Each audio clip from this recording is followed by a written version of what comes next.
Have you ever felt a bit embarrassed by your own culture?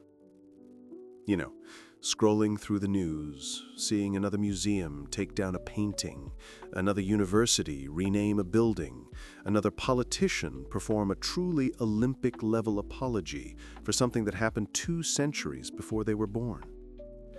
It feels like the West is in a therapy session that never ends, and the therapist has just run off with our wallet.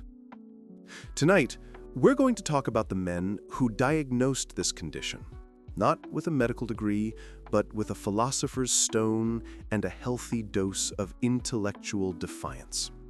We're diving into the world of Roger Scruton, Douglas Murray, and a bit of Jordan Peterson, for good measure. We're going to explore 3 dirty words: patriotism, colonialism, and racism. And we're not going to be polite about it. Let's start with the granddad of the group, the man who looked like he was carved from a country church and spoke with the voice of a disappointed but brilliant uncle, Sir Roger Scruton. Scruton gave us a magnificent word for our cultural moment: oikophobia, from the Greek oikos, meaning home, and phobia, meaning fear.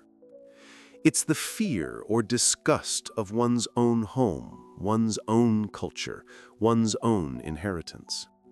He described it as the final stage of a culture's adolescence. First, you have oikophilia, the love of home, the child who loves his village, his traditions, his local football team. Then you get the teenage rebellion, the necessary, healthy critique. Dad, your music is terrible. Mom, your politics are outdated. This is normal. But then, Scruton says, a society can get stuck in a kind of perpetual, pathological teenage angst. This is oikophobia.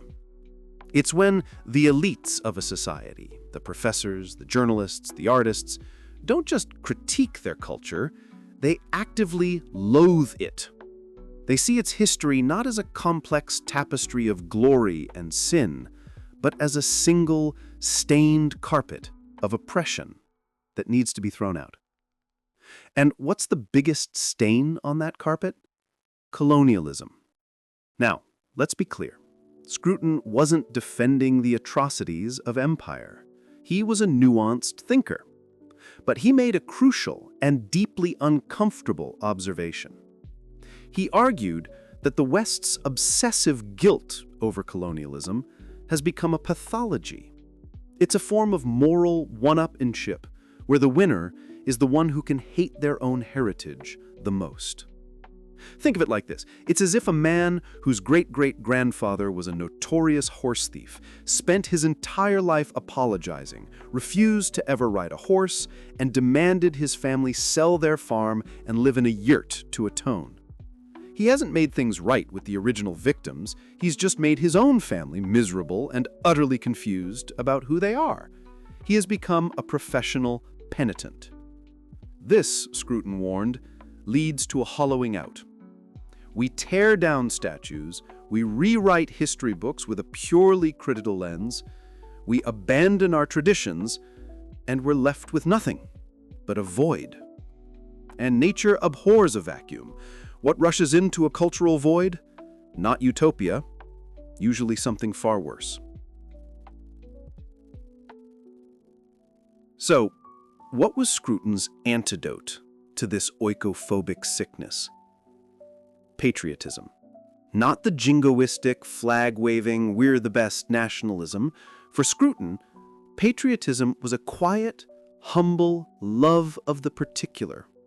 The love of your local landscape, your local customs, your shared history and language. It's the emotional foundation that makes sacrifice for your neighbor possible. It's the soil in which a healthy society grows.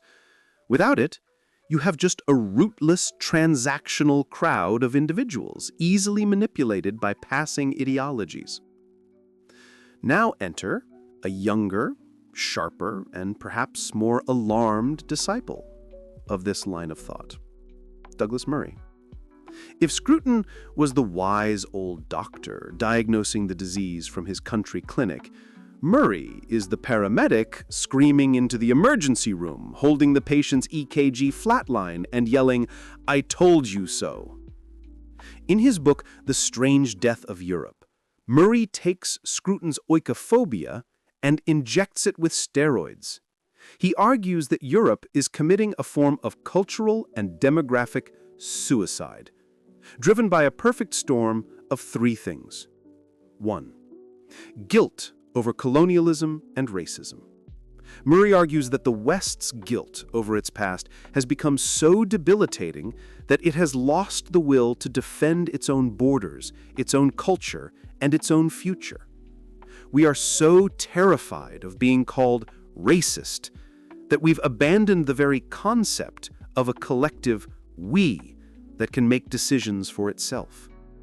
We're playing a game where one side has unilaterally disarmed and the other is still playing for keeps. And then we have the clinical psychologist who exploded onto this scene, Jordan Peterson. Jordan Peterson doesn't use the word oikophobia much, but he provides the psychological machinery for it.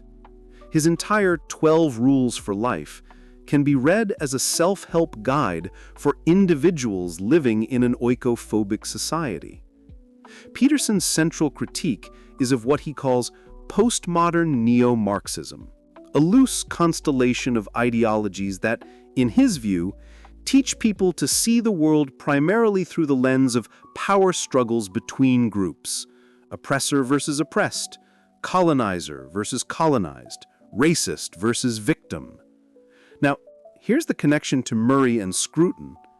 Peterson argues this worldview is pathologizing.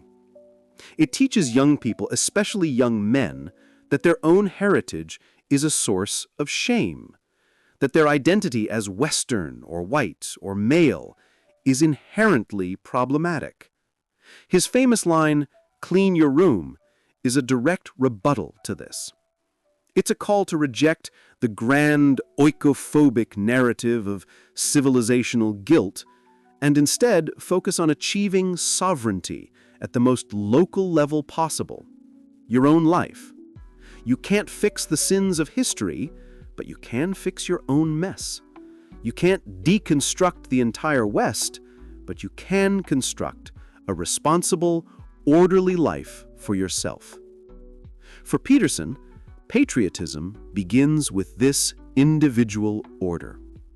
A country is just a collection of individuals. If those individuals are taught to despise the foundation they stand on and are lost, chaotic, and resentful, the whole thing collapses.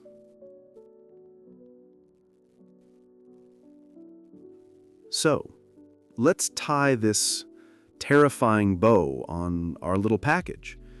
For these three thinkers, colonialism is not just a historical fact, it's a cudgel used to beat the West into a state of guilty passivity.